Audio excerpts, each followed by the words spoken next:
When was Michelle's car located?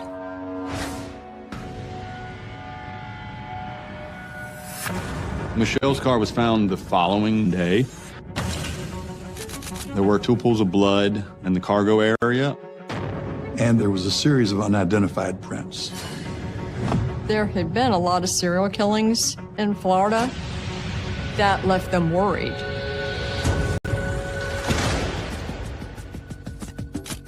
Michelle's body was in the water, covered with a board. If you were 10 feet away, you would not see that body.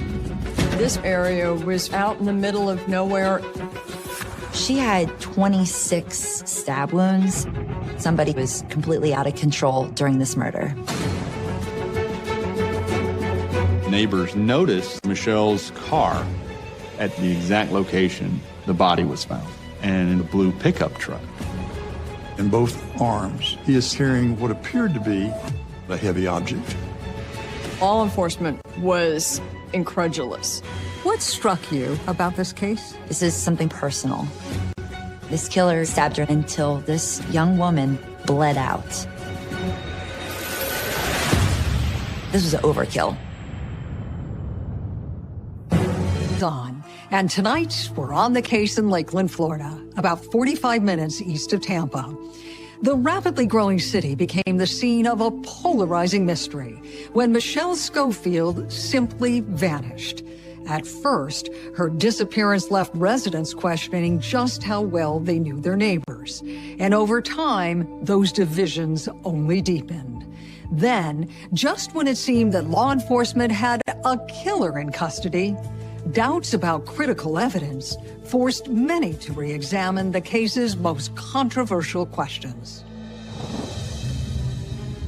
February 25th, 1987. It was close to 1 a.m. on a brisk winter night in Lakeland when the sheriff's office received a call from a distraught husband. Polk County Sheriff's Office, Operator 53, can I help you? I need to talk to somebody about finding my wife. She's quit. I'm really worried about her. What's the name, sir? Michelle Schofield. 21-year-old Leo Schofield told the dispatcher he had been waiting for his 18-year-old wife, Michelle, since she called him from the payphone of a nearby convenience store. Did she indicate she would be right over? Yes. They both expected to catch up with each other in fairly short order. Leo had expected Michelle to pick him up at a friend's house around 10 p.m. This is not like my wife at all. My last conversation with her was she was on her way to pick me up. And from where she was picking me up was a 15-minute drive. That's why I'm tripping out, man. It's not like her to do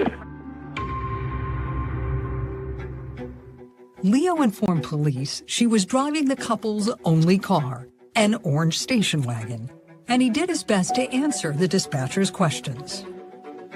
Do you know what she had on? Well, she was coming home from work, so more than likely she had red pants with a red and white striped shirt. When was the last time Leo had seen her? He saw her that morning, Tuesday morning. According to Michelle's friends, her shift at Tom's restaurant had been uneventful, and it ended around 8 p.m. How did her day go? We know from Michelle's coworkers, her boss, everything went fine.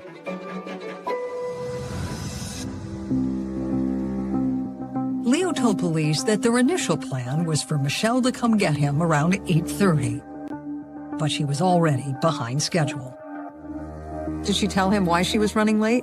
She told him that after work, she'd gone home to put up laundry and to take care of a puppy that they had, and then had gone across to Sparky's, gotten a Coke, $3 worth of gasoline. That's where she had been.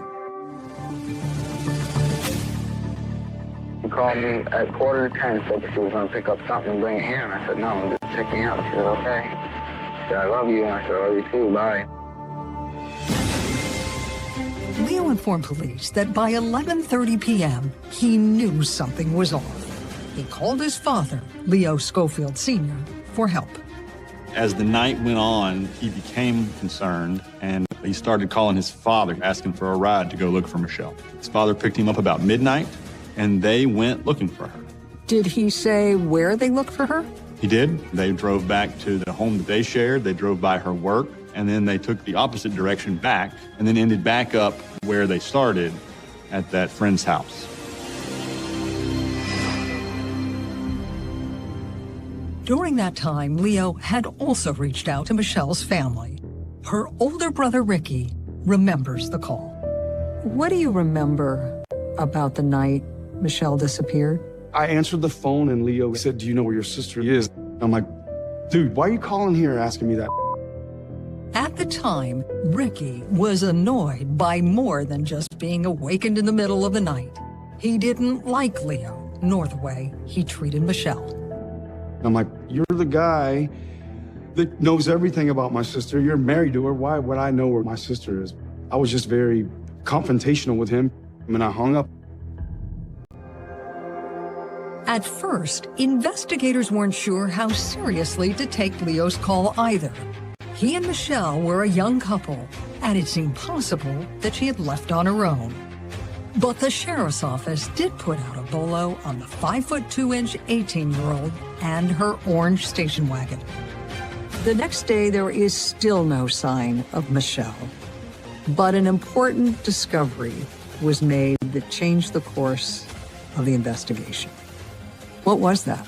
Her car was found just barely off Interstate 4. Who found the car?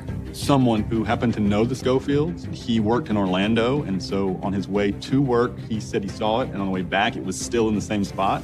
So he contacted Leo and let him know that he saw his car out on I-4. Leo notified police, and deputies raced to the location with a sense of urgency. No one could think of a logical explanation for Michelle to have left the car in that area. Just to get to I-4, you were traveling away from Michelle's home, away from her workplace, the gas station we know she was at, and the friend's house that Leo was at. All of that would have been in opposite direction.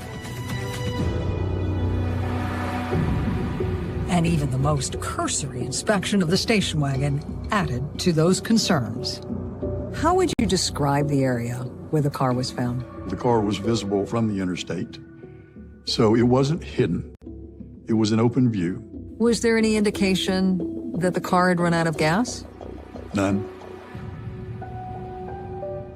Did investigators view the discovery of the car as a bad sign? It certainly was not a positive sign. In fact, the discovery of Michelle's car was alarming enough for police to launch an official missing persons case. And once they processed the station wagon, they began to wonder if they might be investigating something even more sinister.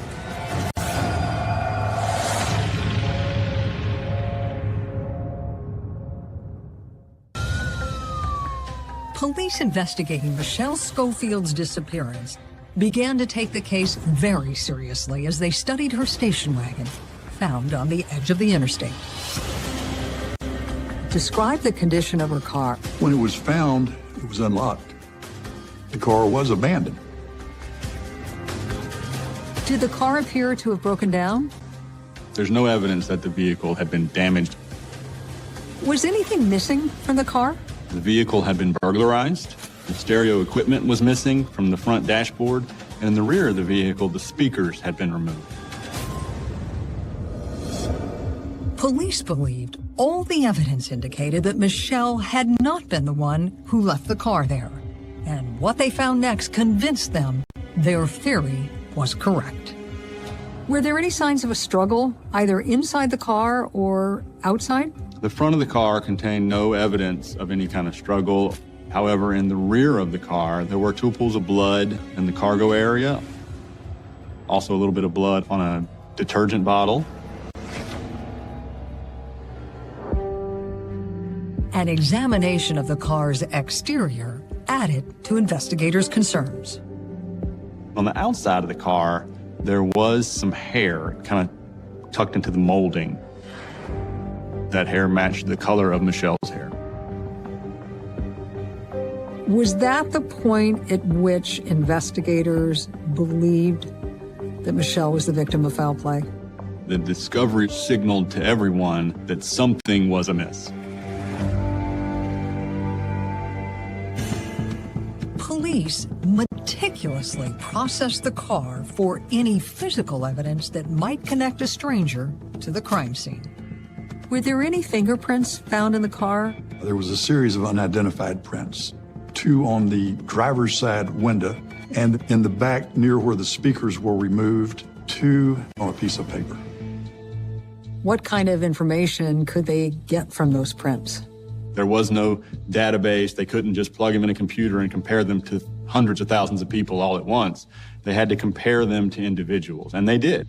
And they determined that they were not Michelle's prints, they were not Leo's prints, they were none of their family members' prints. They ultimately were just declared to be unknown fingerprints. Testing of the blood discovered inside the car confirmed that it was the same type as Michelle's. In the years before modern DNA technology, that was the best they could do. The case was now being treated as a possible homicide investigation.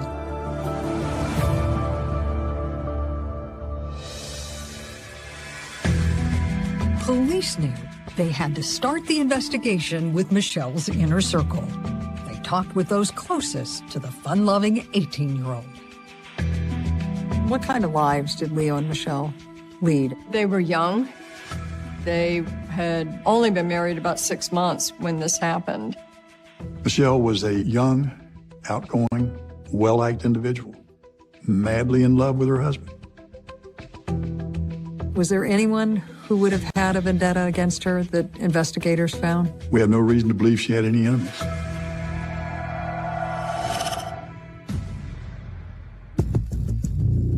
But as police dug deeper, they discovered there had been tension in Michelle's marriage.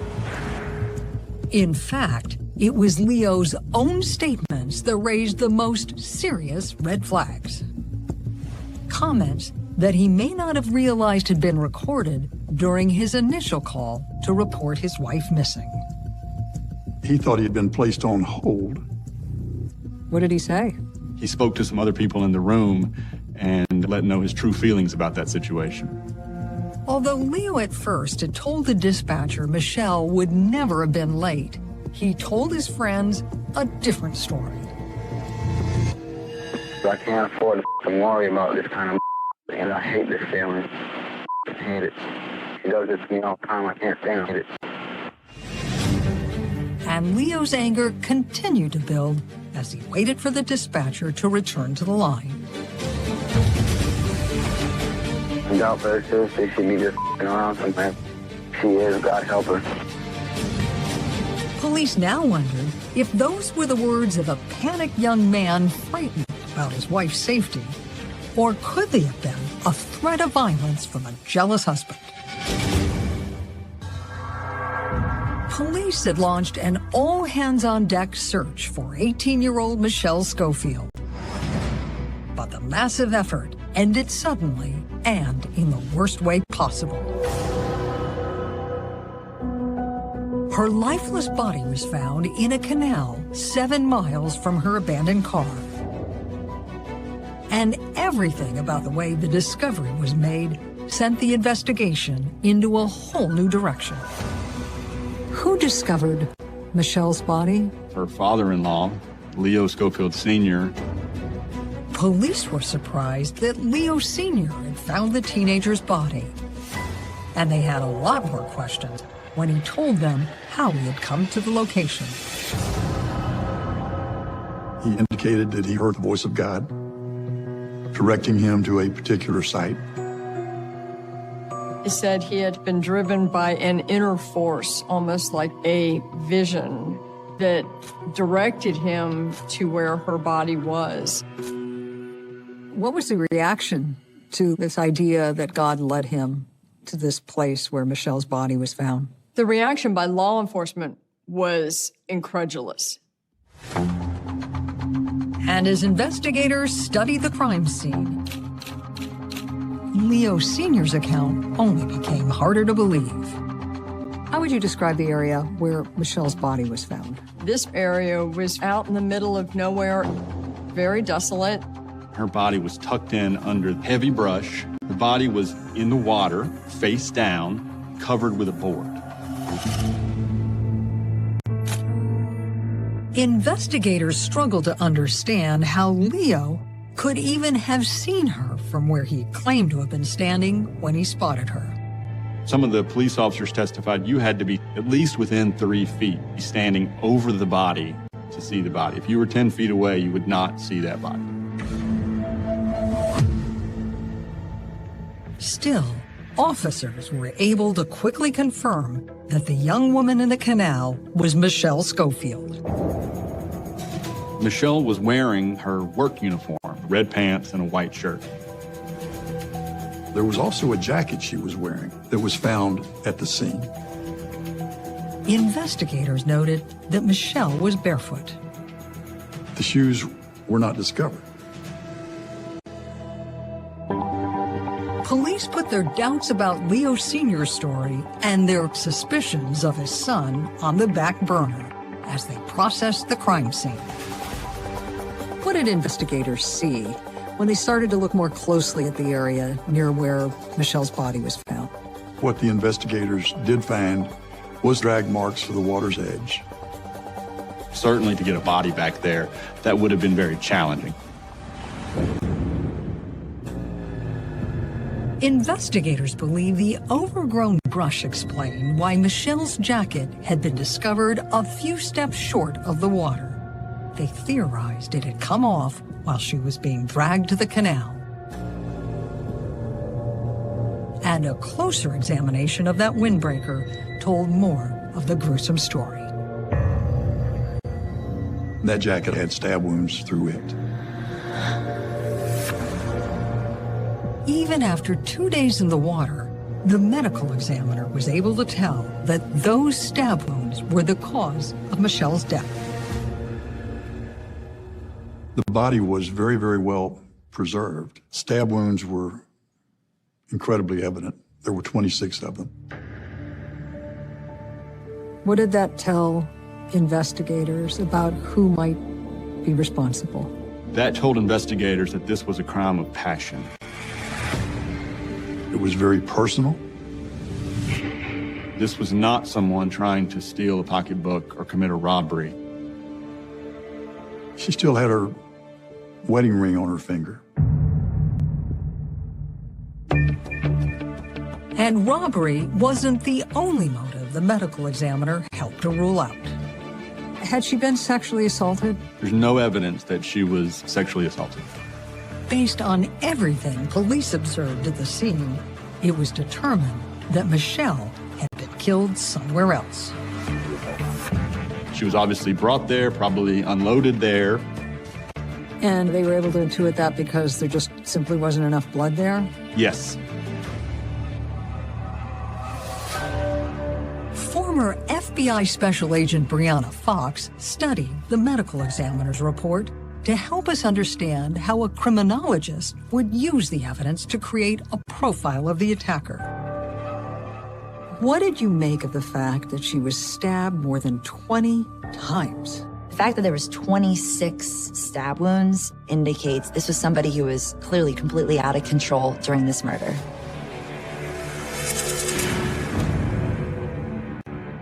A rage-fueled attack committed by someone much bigger and stronger than the 105-pound teenager.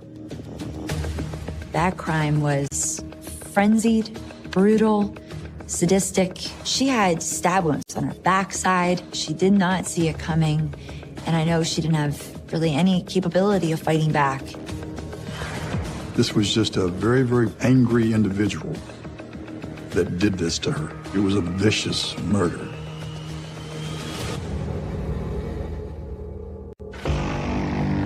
Police still couldn't rule out Michelle's husband Leo as a suspect. And his father Leo Sr.'s story about how he found her body added doubts to both of their accounts. Certainly by this time, you've got to be looking at him as an accomplice. Someone that may have played a role or helped in disposing of a body.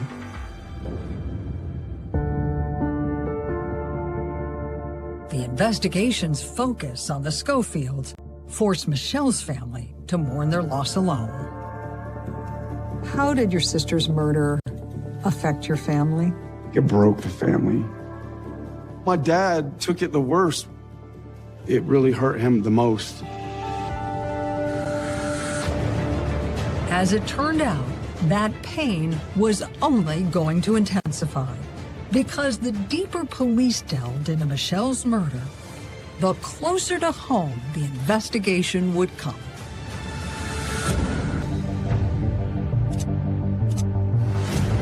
Investigators trying to solve Michelle Schofield's murder were zeroed in on her husband Leo and his father.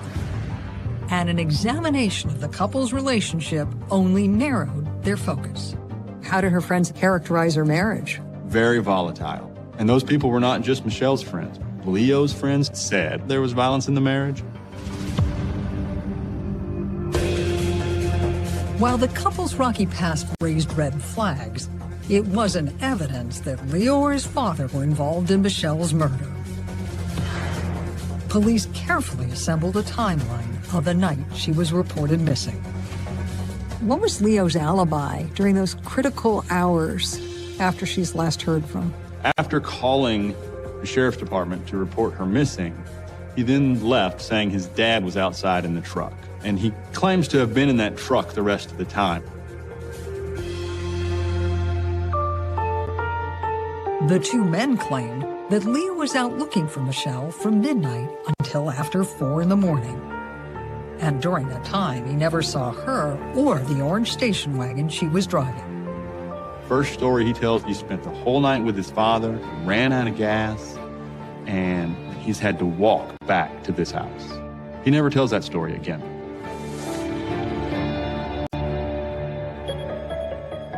Leo's story changed each time he told it.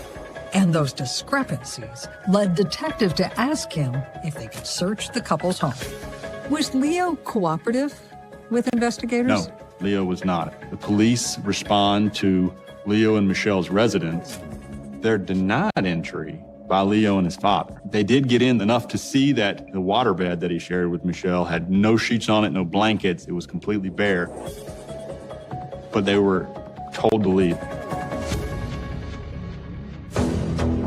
Police were frustrated and turned to the Schofields' neighbors in the trailer park.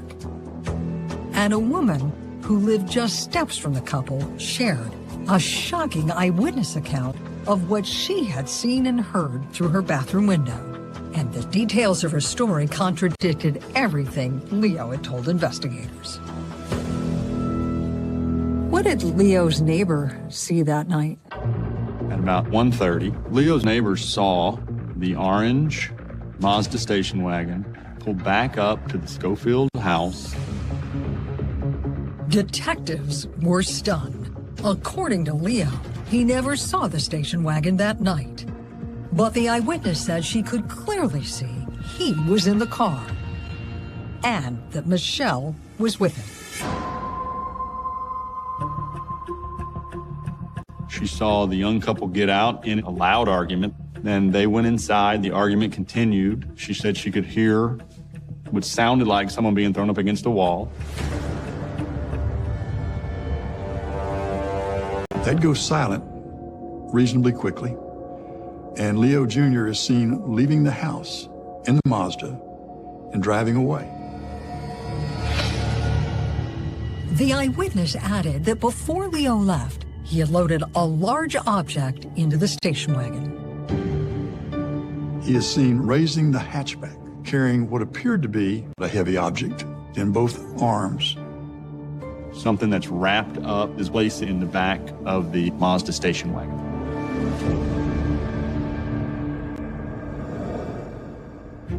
The eyewitness said that object could have been 5 or 6 feet in length. And she explained why she had waited before coming forward with her story. Apparently it was so common hearing them fight. Her husband said, "Quit being nosy, get in bed." But after the neighbor heard that Michelle had been murdered, she quickly realized just how critical her story might be. Still, investigators did not accept her account at face value. They carefully checked if it was possible to see and hear what she said. This aerial photograph shows that the neighbor's home was about 150 feet from the Schofield home, and that she had a direct line of sight from her bathroom window to their front porch. Did the neighbor's eyewitness account of what she saw that night make Leo the prime suspect in his wife's murder? It pointed the finger at Leo, quite clearly. Once police confirmed that the Schofield's neighbor's story was plausible, she gave them more critical information. She said later that morning, Leo did something else suspicious. The same neighbor says that just hours later on, roughly 6 o'clock, she saw Leo Jr. in his dad's truck unloading a carpet cleaner. Could Leo have been using the machine to clean up evidence that tied him to the murder? Police eventually got a warrant to search the Schofield's home 2 weeks after her body was found, but they only discovered a few small stains on the carpet. Testing of the small sample couldn't identify whose blood it was. Did it make sense to you that there wasn't more blood found in their home? Yes, I would think that he had time to make some effort to clean things up. But there were items found that further damaged Leo Jr.'s credibility. Police discovered Michelle's wallet and work shoes. Whenever the last time she left the house, she did not take those things with her. That evidence led police to speak with the gas station clerk who had seen Michelle just before she had used the payphone to call Leo.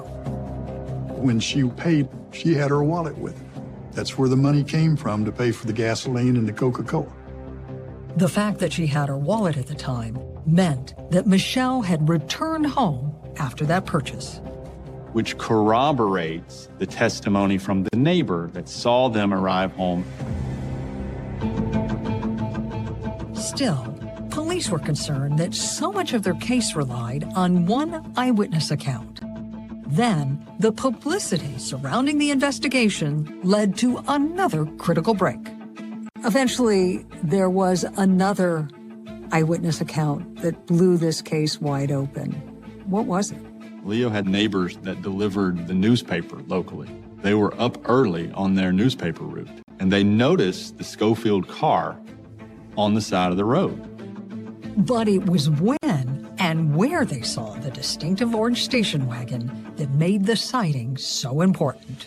And it was around 4 a.m. at the exact location the body was found.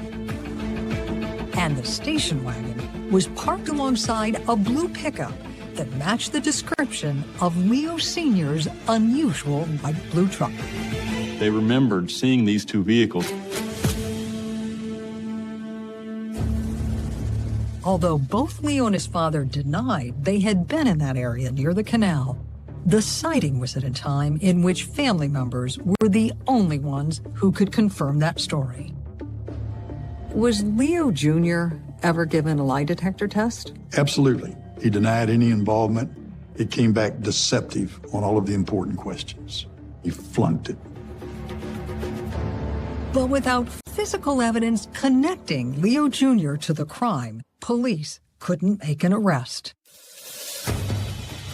Just months later, Leo and his parents moved out of the area. And even though police were losing access to their prime suspect, they saw the family's sudden departure as an opportunity. They asked the home's new owner if they could search the property. Did they find any evidence?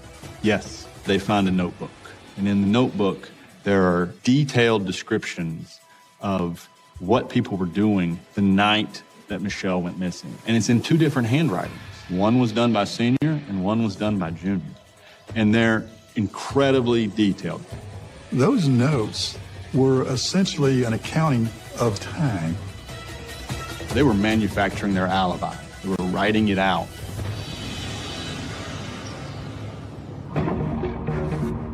The notes accounted for the two men's whereabouts from midnight until just after 4 a.m. police believed they were another critical piece of circumstantial evidence. Circumstantial cases are like a chain. It's one link, it's another link, a fact here and a piece of evidence here, and you put it all together to reach an inescapable conclusion. But would investigators be able to fit all those pieces together to get justice for Michelle Schofield?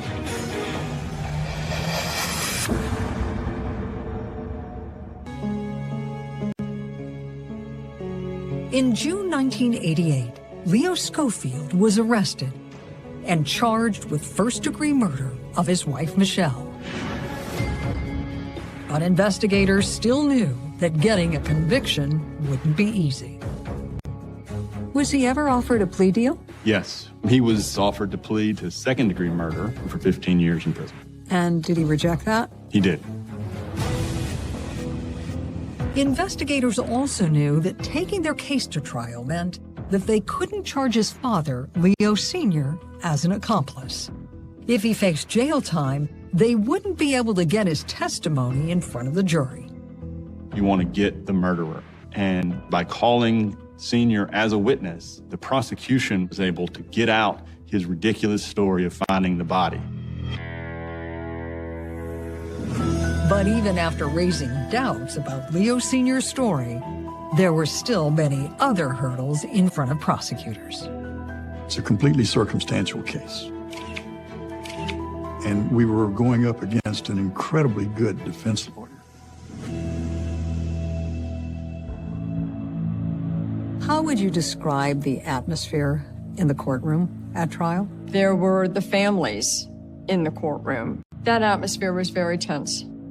And that tension grew as the prosecution called a series of witnesses who testified about the volatile nature of the couple's marriage.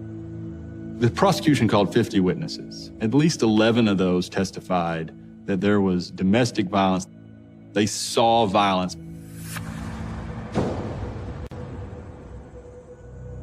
The prosecution painted a picture of a young husband who could not control his rage.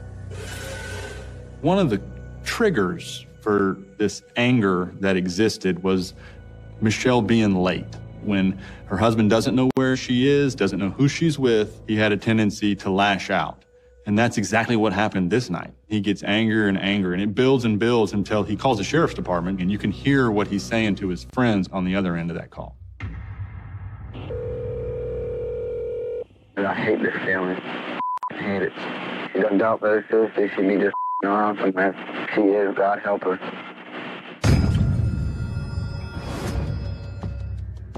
Then the prosecution's eyewitnesses took the stand. One who saw Leo and Michelle come home in their car, and another who later saw that car at the location where the body was found. That is when all that evidence comes together in a way that the jury could understand.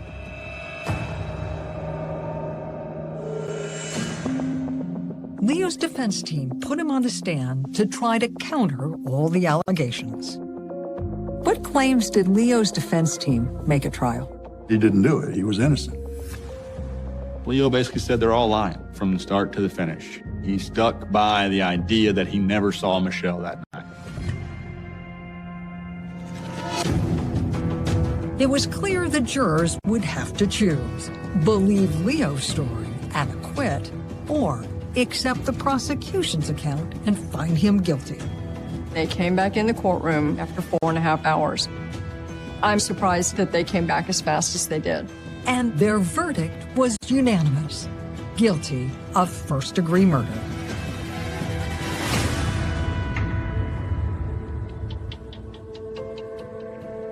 Were you able to see Leo Jr.'s reaction to the guilty verdict? Yes, I did. He came apart.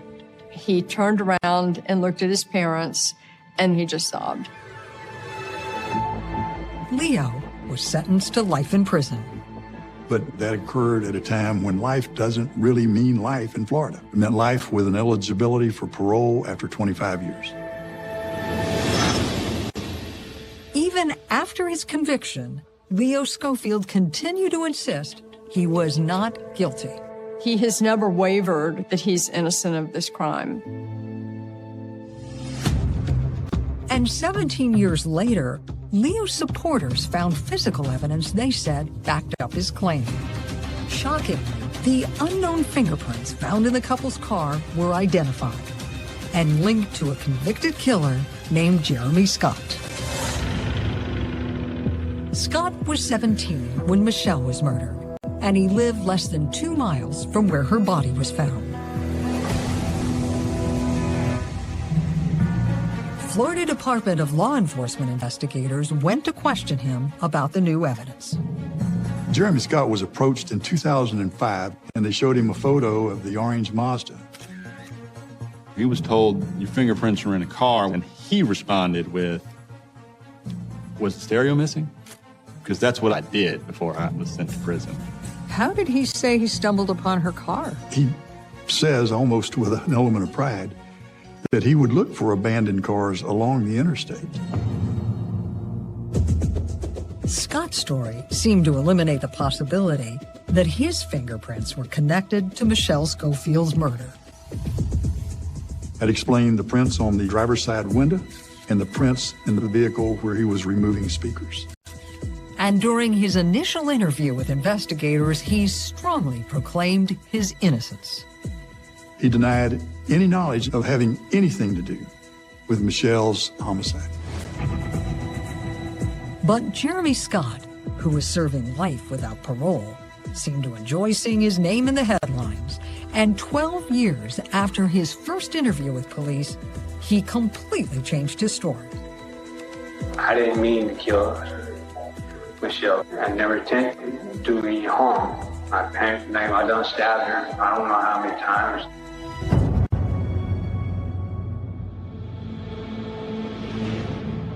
But Scott's new account didn't line up with the evidence. There was not enough blood found in Michelle's car to support his story, and none of it was in the front seat where he claimed the stabbing occurred. And there were other serious questions raised about Scott's motive for coming forward. He told his lawyers, I'll say anything you want me to say. If a dude right now offer me some money, I'll take his murder case. If they would offer me $1,000, I would confess to anything. It seemed that Scott might be more interested in buying a better life behind bars than he was in telling the truth. But despite the flaws in his story, his confession has created a wave of concerns about Leo Schofield's conviction. Leo's supporters have pointed to Jeremy Scott as the real killer. Why hasn't Leo Jr. ever been granted a new trial? The courts found Jeremy Scott to lack credibility. He confessed and reconfessed and then recanted and then changed it. We've had 2 separate circuit judges hold evidentiary hearings. We've had the 2nd District Court of Appeals review their case. All of those courts have ruled against Leo Schofield. I understand that Leo's supporters believe what Jeremy Scott is saying. The courts haven't.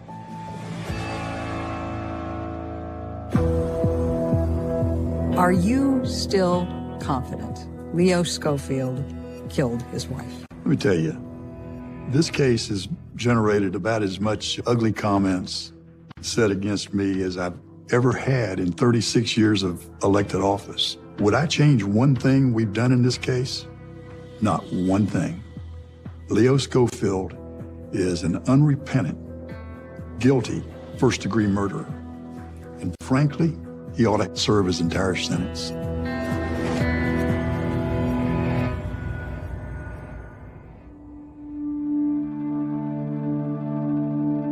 Michelle's brother Ricky agrees. There are a number of supporters of Leo who claim that the investigators got the wrong man, that he wasn't the real killer. What do you say to them? They're going to keep trying to change the narrative, but the facts are still the facts. He's in jail because of the facts. Her short life was taken too fast, and Leo, to this day, doesn't want to take responsibility for his actions. He should be in prison for the rest of his life.